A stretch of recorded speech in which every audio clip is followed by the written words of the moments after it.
pernah para ulama sampai sekarang menyebutkan itu surat musik. Ya memang nggak akan pernah, Joni. Ya. Karena ulama dulu tuh sudah paham ya syu'ara, penyair ya pemusik. Untuk apa lagi dijelaskan? Karena mereka paham. Yang belum paham tuh kita, makanya saya pahamkan. Begitu Cepi. Cepi itu cepat pikirkan, bukan orang. Cepat pikirkan. Nah kita ngajinya pakai ilmu. Jadi kalau sudah paham mengerti seperti itu, jelas paham. Ya. Mengapa ini muncul seperti ini syair begini dan sebagainya? Ya tadi ternyata yang motong video saya itu bukan dari pelajaran yang belajarnya itu dari latar belakang agama. Itu alumni teknik industri. Ini saya punya skripsinya.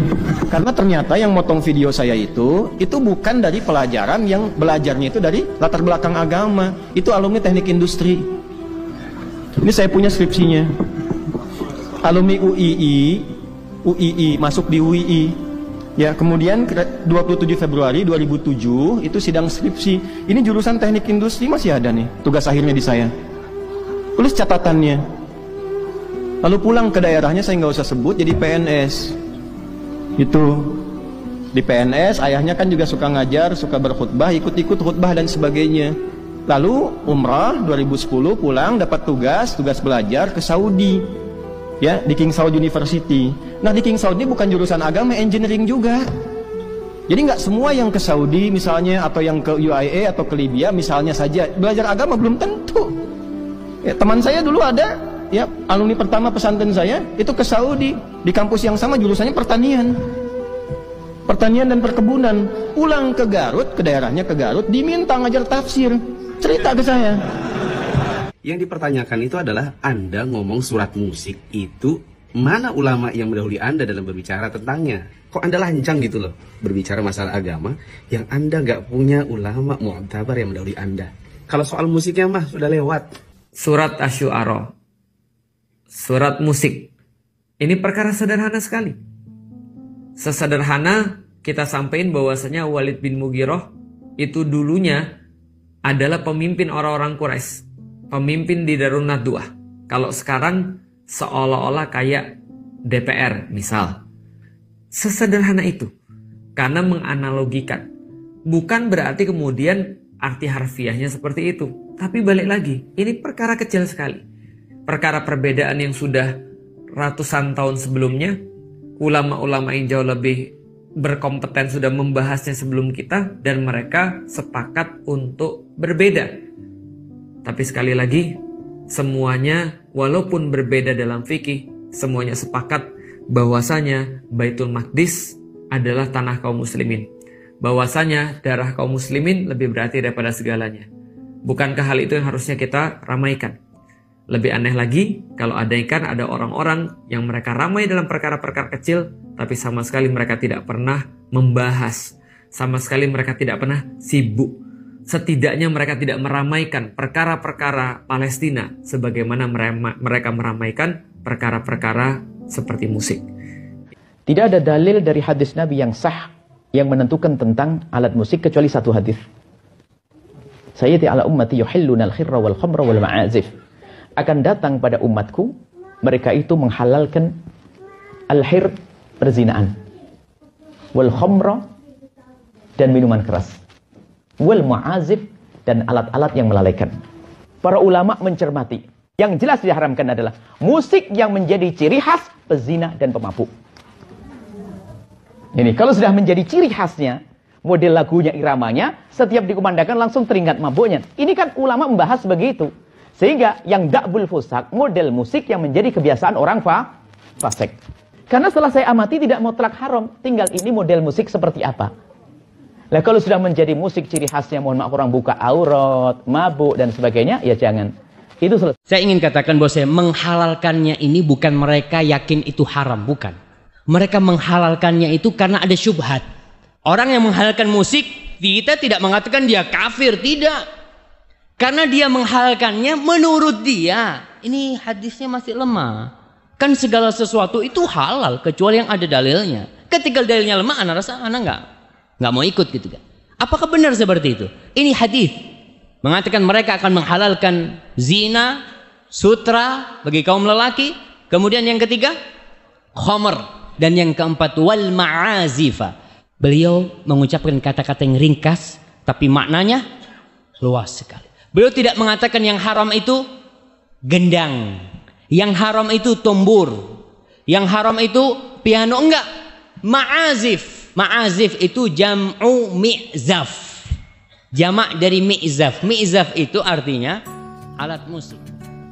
Assalamualaikum warahmatullahi wabarakatuh. Halo sahabat Well To Do, apa kabar? Tentunya baik-baik saja kan? Oke, hari ini kita akan berbagi informasi soal viralnya perdebatan hukum musik antara Ustadz Muflih Safitra dengan Ustadz Adi Hidayat yang cukup menghebohkan media sosial akhir-akhir ini. Lalu siapa sosok Ustadz Muflih Safitra yang berdebat keras dengan UAH soal hukum musik? Cuma lulusan teknik. Ustadz Muflih Safitra yang debat dengan Ustadz Adi Hidayat ternyata murid penasehat Raja Salman. Ustadz Adi Hidayat dikafirkan gara-gara hukum musik. Habib Ja'far beri pandangan berbeda. Ustadz Adi Hidayat atau UAH terlibat perdebatan keras dengan Ustadz Muflih Safitra yang beraliran Salafi mengenai hukum musik dalam Islam. Ustadz Muflih Safitra membantah pernyataan UAH dalam ceramahnya mengenai hukum diperbolehkannya musik dalam Islam. Emang berdalilnya beliau, UAH ini banyaknya dicocoklogi, dipaksakan, tidak berlandaskan manhaj salafus saleh, tidak menyandarkan pemahamannya pada para ulama yang muktabar, pada ulama yang benar-benar ahli tafsir, ujar Ustadz Muflih Safitra. Ustadz Muflih lalu mempertanyakan siapa ulama ahli tafsir yang mengatakan surat Asy-Syu'ara surat musik seperti yang diucapkan UAH. Semoga kepintaran beliau diberikan hidayah. Semoga dengan bertambahnya hidayah beliau bisa berdakwah dengan benar, katanya. Ustadz Adi Hidayat lalu menanggapi kritikan Ustadz Muflih Safitra. Dalam kajiannya UAH membongkar siapa sebenarnya Ustadz Muflih. Menurut UAH, Ustadz Muflih tidak punya latar pendidikan agama, melainkan seorang sarjana teknik industri. UAH lalu menunjukkan skripsi Ustadz Muflih di hadapan para jemaahnya. Alumni UII kemudian 27 Februari 2007 sidang skripsi ini jurusan teknik industri. Ini masih ada tugas akhirnya di saya, lalu pulang ke daerahnya jadi PNS, ujar UAH.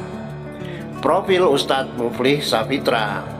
Dikutip dari ulum.id, Ustadz Muflih Safitra lahir di Balikpapan 19 Juli 1984. Kegiatan ceramah sudah ia mulai saat masih duduk di bangku sanawiyah. Muflih sering berceramah keliling di bulan Ramadan. Ustadz Muflih Safitra juga sering mengikuti sang ayah ceramah di berbagai tempat di Balikpapan. Ayahnya M. Sa'ad Ali adalah seorang PNS. Selamat SMA, Ustadz Muflih Safitra lalu melanjutkan kuliah di salah satu perguruan tinggi di Yogyakarta. Ia menyelesaikan studi dalam waktu 3 tahun 5 bulan dengan IPK 3,89 atau cum laude. Usai meraih gelar sarjana di UII, Muflih Safitra menjadi PNS di Pemkot Balikpapan. Profesi ini ia geluti demi menyenangkan hati orang tuanya. Walau menjadi PNS tidak membuat Muflih Safitra berhenti berdakwah. Ia selalu menyampaikan ceramah di waktu maghrib, isya atau subuh. Tahun 2010 Muflih meraih juara 1 lomba penghafal Al-Quran untuk PNS Kota Balikpapan dan mendapatkan hadiah umroh dari pemerintah. Sepulang umroh ia mendapatkan beasiswa magister di King Saud University, Arab Saudi. Adalah kesempatan yang luar biasa. Kita bisa sekolah S2 sekaligus belajar dengan masyayikh dan ulama-ulama internasional. Kita bisa menimba ilmu lebih banyak ilmu agama, ujarnya. Berkat rahmat Allah, Muflih menyelesaikan pendidikan S2 dengan masa studi tercepat dan IPK tertinggi di antara mahasiswa seangkatan. Awal 2014 setelah lulus ia pulang ke Balikpapan. Muflih Safitra yang saat itu sudah golongan 3B memutuskan berhenti menjadi PNS dan fokus berdakwah. Sebagai konsekuensi, Muflih diwajibkan membayar 87 juta rupiah sebagai bentuk pengembalian gaji yang ia terima semasa kuliah di Arab Saudi karena teranggap tidak mengabdi di pemerintah. Muflis Safitra saat itu tak mampu mengembalikan uang sebesar itu. Beruntung ada temannya yang mau meminjamkan uang agar Muflis bisa membayar denda ke pemerintah. Ustadz Muflis Safitra tengah berdebat panas dengan Ustadz Adi Hidayat atau UAH akibat hukum musik dalam Islam. UAH diketahui memperbolehkan musik, sementara Ustadz Muflis Safitra menilai ada yang salah dalam pendapat tersebut. Emang berdalilnya beliau, UAH ini banyak dicocoklogi, dipaksakan, tidak berlandaskan manhaj salafus soleh, tidak menyandarkan pemahamannya pada para ulama yang muktabar, para ulama yang benar-benar ahli tafsir, kata Ustadz Muflis Safitra. Hal ini membuat riwayat pendidikan sang ulama ramai disoroti publik, apalagi karena UAH sempat mengungkit Ustadz Muflis Safitra yang seorang lulusan teknik industri, alumni UII. Kemudian 27 Februari 2007 sidang skripsi ini jurusan teknik industri, ini masih ada tugas akhirnya di saya, lalu pulang ke daerahnya jadi PNS, ungkap UAH di salah satu kesempatan. Di tengah panasnya kabar tersebut, unggahan akun Instagram @salaf_tv menjadi sorotan publik. Bagaimana tidak? Sebab akun itu mengklaim bahwa Ustadz Muflis Safitra menimba ilmu tentang keindustrian kepada salah seorang guru besar sekaligus penasihat Raja Salman di Arab Saudi. Ustadz Muflis Safitra itu waktu kuliah di jurusan teknik industri di King Saud University, Riyadh, beliau aktif hadir di Majelis Ilmu Syekh Profesor Dr. Sa'ad Asy-Syatari, Profesor Dr. Sa'ad Asy-Syatri, ungkap akun tersebut. Syekh Syatri adalah ulama besar di Arab Saudi, beliau adalah penasihat Raja Salman. Ramadan lalu beliau isi kajian di Masjidil Haram lanjutnya. Bahkan menurut akun tersebut, kehadiran sang guru besar mengisi tabligh akbar di Indonesia beberapa waktu lalu adalah atas ajakan Ustadz Muflis Safitra. Jadi kalau berbicara sanad keilmuan, Ustadz Muflis itu mengambil ilmu dari ulama besar Saudi. Kuliahnya memang jurusan teknik industri, tapi beliau rajin hadir duduk di majelis ulama, tuturnya. Ini bukan celah bagi beliau, justru jadi bentuk pujian bahwa seorang ahli teknik pun bisa belajar agama. Info ini saya dapatkan dari teman-teman yang pernah hidup sezaman waktu beliau dulu kuliah di KSU, sambungnya.